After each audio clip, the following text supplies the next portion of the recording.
Vous avez montré cette double page dans le Parisien. Peut-être qu'on peut la revoir avec ce constat. Donc, un mois après les attentats du Hamas en Israël, le conflit rend l'exercice de la chronique humoristique extrêmement périlleux. Est-ce qu'on peut la revoir? Peut-être cette une. Et les propos de Walidia, qui est comédien et humoriste et qui m'ont fait rire. Alors, voilà ce qu'il dit. Qui fait partie de la même équipe que Guillaume Meurice à France Inter. Exactement, à France Inter. Voilà ce qu'il dit. Déjà, s'exprimer sur Israël-Palestine en règle générale, c'est tenter un moonwalk bourré au milieu d'un champ de mine. Mais là, avec la contrainte de faire des blagues, c'est de nuit. Je trouvais ça pas mal. Est-ce que l'image vous parle? Totalement. C'est un exercice tellement compliqué et je tire mon chapeau à ceux qui le pratiquent en ce moment. Moi, heureusement, je travaille d'une autre façon. Je travaille de façon plus large, plus lointaine sur l'actualité en général et pas sur l'actualité pointue.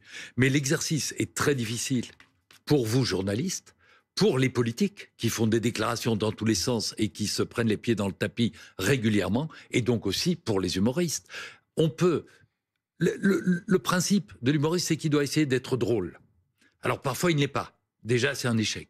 Et si en plus, il met tout le monde mal à l'aise, c'est un double échec. Alors et il faut aussi se dire que... Quand Guillaume Meurice, on va la citer, il a rappelé la phrase qui a créé la polémique, et d'ailleurs une phrase pour laquelle il a reçu un avertissement. Hein, c'est comme ça dans l'administration, on a... Vous aviez eu des avertissements avant d'être viré? Non, moi j'étais viré tout de suite. Directement, bon. Mais c'était pas sur une guerre, ni sur le président. C'était sur DSK, mais il faut aussi que j'avais vraiment déconné, parce que j'avais dit qu'il était pris à pic, ce qui était honteux de ma part. Donc ça méritait... Ça veut dire qu'il bande tout le temps. On avait compris, monsieur. Non mais Stéphane Guillon, en même temps, vous abusiez, vous vous attaquiez à quelqu'un qui avait du pouvoir et qui potentiellement en aurait beaucoup plus. Faut quand même pas déconner, l'humour, ça doit toucher les gens qui n'ont pas de pouvoir. Non mais je sais que j'ai merdé une partie. Et vous aviez à côté Madame Irma, en plus, à l'époque, parce que c'était bien avant l'affaire du Sofitel. Oui. Il faut le Et du Sauf Carlton. que Jean Quatremer, journaliste à Libération, avait déjà ouvert la boîte. Hein. Oui. Alors, Philippe Gueluc, cette phrase, j'y reviens, de Guillaume Meurice sur Netanyahou, un nazi avec un prépuce, hein, c'est ça? Oui, c'est ça. Il parlait d'un déguisement pour Halloween. Pour Halloween. C'est vrai que vous avez raison. Il Il faut toujours resituer dans le contexte, parce que souvent on extrait une petite phrase sans rappeler le contexte. Elle mérite un avertissement. Elle n'était pas bienvenue par les temps qui courent. Elle crée évidemment un malaise parce qu'elle...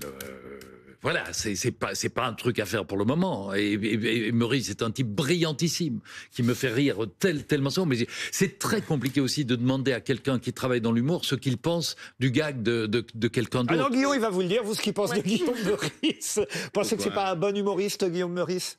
Moi, personnellement, je ne l'aurais pas fait parce que je pense que notre travail, c'est d'amuser, c'est de divertir. On a le droit à l'outrance, mais je pense que quand un papier provoque autant de réactions, autant de tristesse, autant de colère, autant d'indignation, c'est qu'on a raté son coup. C'est pas plus compliqué que ça.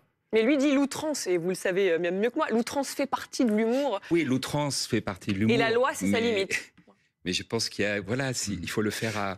Il y a aussi ce qu'on aurait dû s'excuser plutôt que d'aller, parce que je crois qu'il va au prud'homme suite à cet avertissement.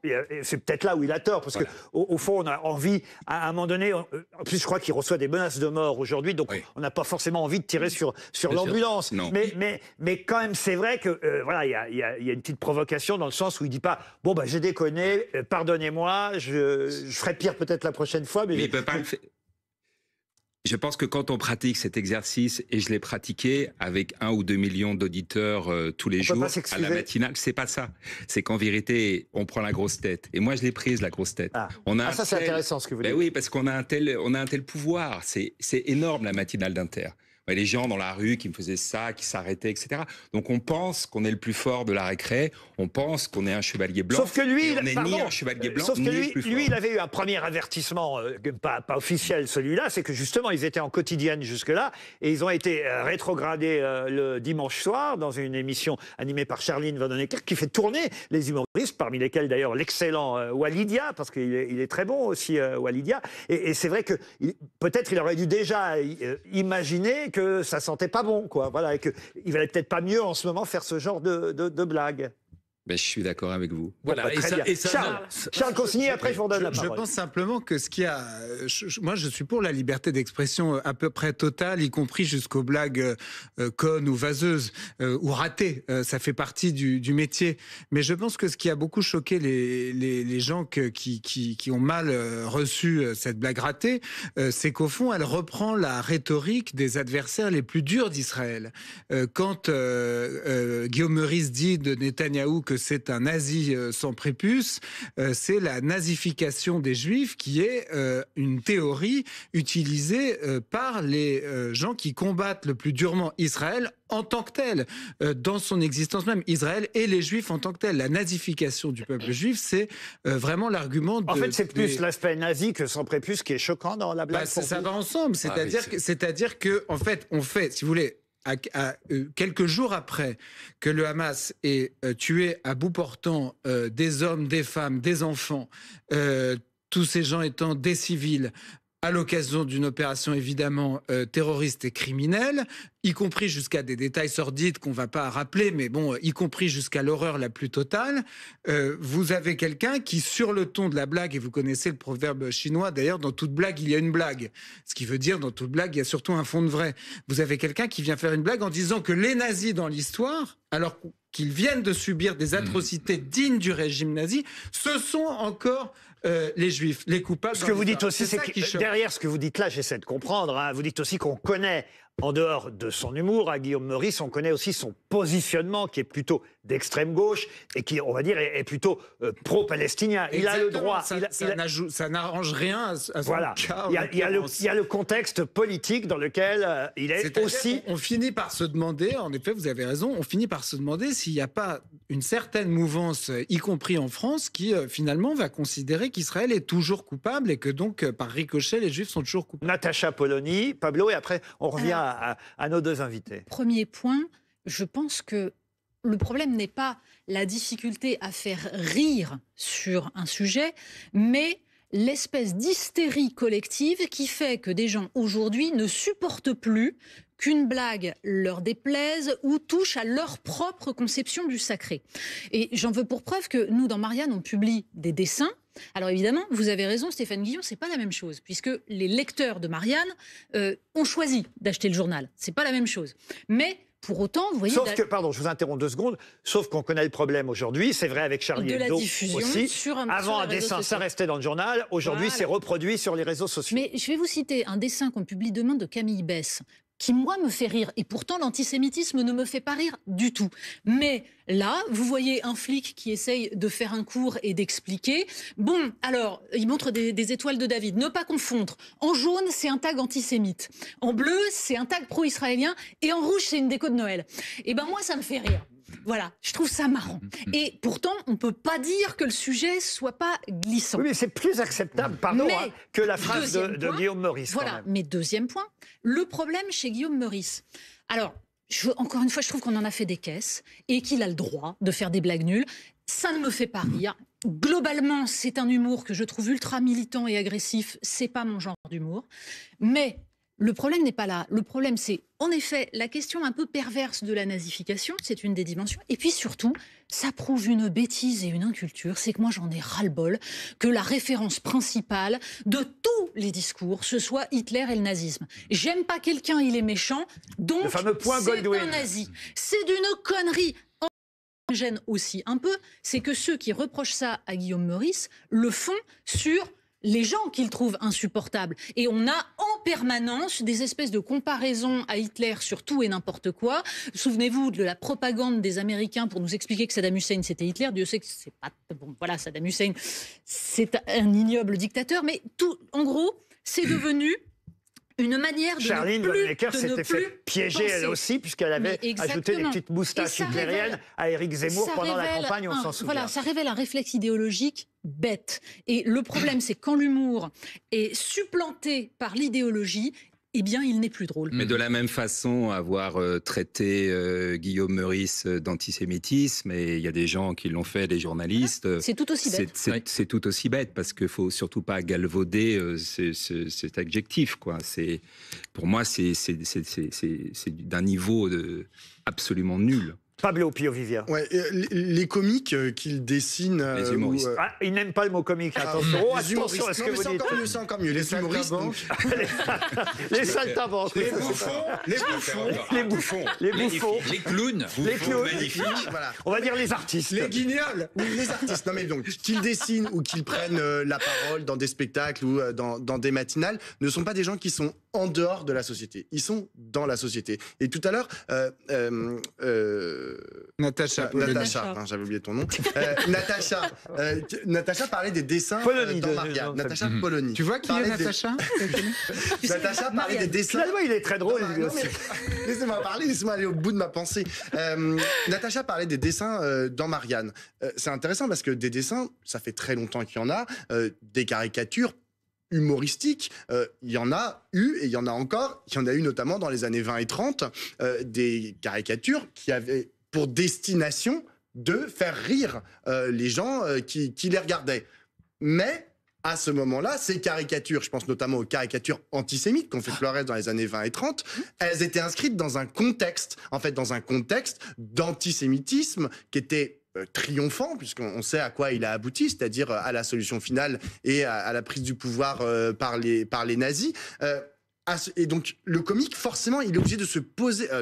l'humoriste, qui dessine, en l'occurrence, à cette époque-là, il est obligé de se poser la question de son inscription dans ce contexte. Aujourd'hui, Guillaume Meurice, et je souscris totalement à ce qu'a dit Charles tout à l'heure sur la nazification, il doit comprendre que lorsqu'il rend un juif, en l'occurrence plutôt un Israélien, nazi, il s'inscrit en fait dans une dynamique qui est longue, une dynamique historique de nazification d'Israël qui a commencé en URSS dans les années 50 et qui ensuite a continué, s'est prolongé, a été repris par l'extrême droite dans les années 80 et par certains aussi groupuscules d'extrême gauche. Et ça, je pense, enfin je sais pas, hein, peut-être qu'il était au courant, mais je pense qu'il n'était pas au courant, Guillaume Meurice, lorsqu'il dit ça, et c'est une faute. Après, la question tout à l'heure, vous disiez oui, il va au prud'homme, il aurait peut-être pas dû, etc. Moi, je considère que c'est intéressant qu'il aille au prud'homme parce que c'est une question de principe. Est-ce que c'est à la direction de la chaîne de juger si, oui ou non, on a le droit de dire une blague à l'antenne ? Ben, je suis pas certain. Je pense qu'il doit y avoir d'autres types de structures à l'intérieur des médias plutôt que la direction, par exemple des médiateurs, par exemple des espaces, Oui, mais enfin... le comité de rédaction, par exemple. Il y a un aspect quand même qu'on n'a pas donné, et dans les débats autour de, on va dire, ce dérapage entre guillemets de Guillaume Meurice, c'est que ce qu'on lui reproche, c'est qu'il travaille sur le service public. On dit, ça aurait été dans une radio privée, il pouvait dire ce qu'il voulait. Le fait Ça que aurait vraiment changé quelque chose. oui, mais je ne vous dis pas que c'est ce que je pense. Je vous dis que c'est ce qui fait partie du débat en ce moment, le fait que ce soit sur le service public et non pas sur une chaîne privée. Non, moi je pense que ça change pas grand-chose. Mais la question, encore une fois, c'est qui décide de ce qui est drôle, qui décide de ce qui est acceptable sur un plateau. Alors, vous dites le public. Le public. Non, il faut faire attention. Le public, encore une fois, si je reviens aux années 30 ou 20, non, mais le public, il était majoritairement antisémite. Mais le sketch de Pierre Desproges, on me dit que des juifs se sont introduits dans la salle, ça n'a pas du tout blessé la communauté. Oui, mais il le ferait maintenant, dans l'actualité. Ah non, si, parce que Gaspard Proust fait des choses très très osées et ça passe. Mais je ne sais pas quand c'est intelligent, quand c'est pas tendancieux, quand c'est sans ambiguïté, quand c'est bien écrit, ça passe. Je suis d'accord et je suis le premier à dire que Desproges pourrait continuer à faire ce qu'il faisait à l'époque, malgré un petit peu le rétrécissement actuel. Mais je pense que dans la période actuelle, depuis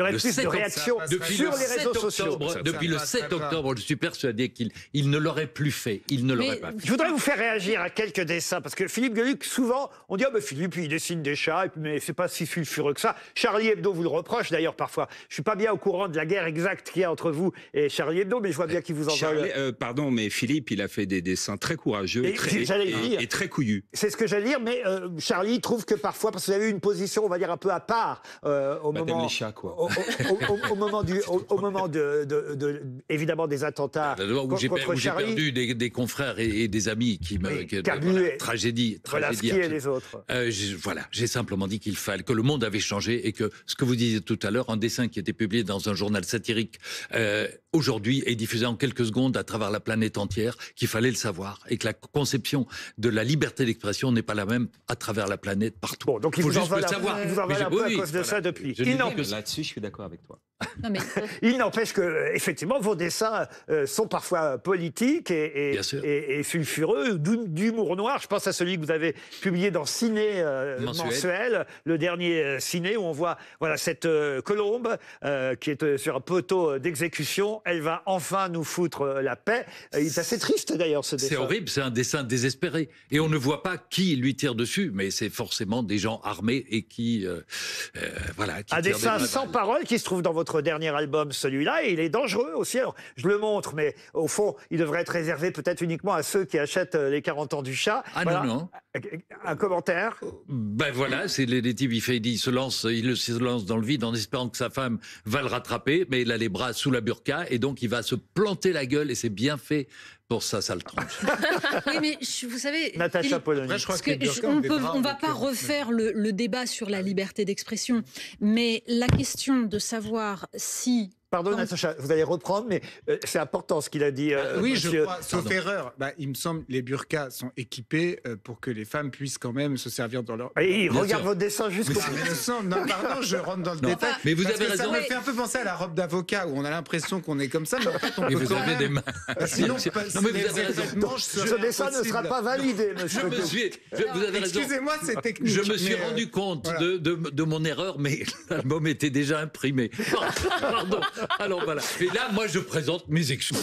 Clairement, devant la Non, mais France. il y a des sujets... Vous avez un il avertissement, y a monsieur. des vrais sujets importants. Pardon, Natacha, mais vous pouvez poursuivre. Non, je pense juste que justement, c'est très lié au débat que nous avons aujourd'hui, la question de savoir si, sous prétexte que les dessins circulent dans le monde entier, il faut cesser de dessiner certaines choses. Moi, je pense que les dessinateurs de Charlie Hebdo ont refusé de se plier à cela, ce qui leur a coûté la vie. Mais nous savons tous très bien que les islamistes ont gagné. C'est-à-dire que plus aucun dessinateur dans le monde ne dessinera désormais Mahomet. Et que c'est tout de même un recul de considérer que le blasphème s'applique à des non-croyants et sur la planète entière par les armes qui me semble monstrueux. Donc la question est de savoir si nous acceptons ou pas. Et le débat que nous avons là sur les blagues que l'on peut faire ou pas est Bien un sûr, sujet il est- fondamental parce que c'est pas la liberté d'expression est un terme extrêmement galvaudé. C'est la capacité à se moquer de ce qui détient le pouvoir, à se moquer du sacré. Je blaguais tout à l'heure sur le fait que Stéphane Guillon, vous vous étiez attaqué à DSK du temps où il était tout puissant. Le pouvoir du rire, c'est de remettre en cause la véritable puissance, donc de se mettre en danger. Et finalement, ce que je reprocherais à Guillaume Meurice, c'est qu'en faisant la blague qu'il fait, il ne se met absolument pas en danger. Il flatte son public qui pense à peu près la même chose. À terme, Alors, il à se met terme- sacrément en danger. À je peux vous terme, le dire. il peut risquer son poste. En tout cas, il ne risque pas sa vie, et heureusement. Et j'espère que ça continuera comme ça. Mais vous avez raison de souligner que la violence est telle désormais sur les réseaux sociaux que des cinglés sont capables d'aller menacer de mort Guillaume Meurice, ce qui est honteux et scandaleux. Et ça ne Il mérite avait vraiment le droit pas ça. de faire Je voudrais évidemment. juste Rien ne mérite ça de toute façon. rebondir sur ce que vous avez dit. Évidemment, est-ce qu'ils ont gagné sur ce point précis? Oui, les intégristes. Et c'est ça qui est tragique. Aucun dessinateur aujourd'hui n'ose plus dessiner, représenter le prophète des musulmans. Nous devons malgré tout continuer à clamer fort et à revendiquer cette liberté d'expression et à les attaquer à revers, d'une autre façon. Oui, bien sûr. D'une façon qu'ils ne Il y a comprennent moyen, pas. je peux vous citer un dessin de Pascal Gros, que vous citez assez souvent, qui avait dessiné comme ça un tableau avec une espèce de trait et un islamiste en train de dire qui a dessiné un poil de cul du prophète. Bon, Voilà. c'est une manière de détourner- Continuer, bien sûr, de ne continuer à se pas marrer. baisser les bras et de continuer. Ouais. J'avais fait un Sauf qu'il n'y dessin a du... pas que la religion. Aujourd'hui, Bien sûr. on le sait, ce qu'on appelle le wokisme veille sur tout. Et si on écoutait tout le Mais bien monde, sûr, on ne rirait plus de rien. Oui, mais c'est intéressant. Je voudrais juste... Plus il y a d'interdits dans une société, plus il y a de frilosité, Ah oui. et plus la transgression est quelque chose Bah, de jouissif. regardez ce dessin de Gueuluc, pareil, je l'ai pris dans votre dernier album. Là, je crois que vous allez vous fâcher avec tout le monde d'un seul coup. On voit quelqu'un qui dit « Je suis anti-pass sanitaire, transgenre, fils d'une mère ouïghour, obèse et d'un père juif palestinien unijambiste. Et s'il vous plaît, écrivez votre réponse parce qu'en plus, je suis sourd. » Et l'autre réponse, ça tombe bien parce que vous risqueriez de vous foutre de ma gueule. Là... vous vous moquez de tout le monde d'un seul coup. Mais je pense Quasi que tout le monde. c'est peut-être une des... Alors, je ne veux pas utiliser le mot de recette, mais c'est une... Si on rit de tous les trucs, il n'y a personne qui peut s'énerver. Et en même temps, ça dit peut-être certaines choses. Enfin, là, excusez-moi, mais vous, pour reprendre ce que disait Natacha Polony, vous ne moquez pas de grand monde qui a du pouvoir ou qui représente un sacré. Ouais, ce dessin est assez lâche. Je l'assume. Mais est-ce que Mais vous posez regardez, quand Vous même... voulez dire que l'association des bègues est moins forte que, Ouais, mais que le en Hamas. revanche, souvenez-vous du dessin qui a valu son poste à Xavier Gorce. Parce Oui. qu'il avait évoqué l'inceste. Absolument. Et que immédiatement on a trouvé que c'était choquant parce que, en effet, c'est le crime ultime, donc faut pas rire dessus. Mais c'est Xavier tout Gorce, aussi- c'est le tout dessinateur aussi qui fait des idiot. pingouins. Hein, Voilà, et sur Dieu, la sait, et banquise. Dieu sait qu'il il y a beaucoup de fois où je ne le trouve pas forcément très drôle, mais Là, en il était l'occurrence, parfait. ça Ouais, lui a mais je coûté suis son d'accord. poste et c'était absurde. Mais ça, c'est des questions de ligne éditoriale, hein, parce que Xavier Gorce continue à faire des dessins.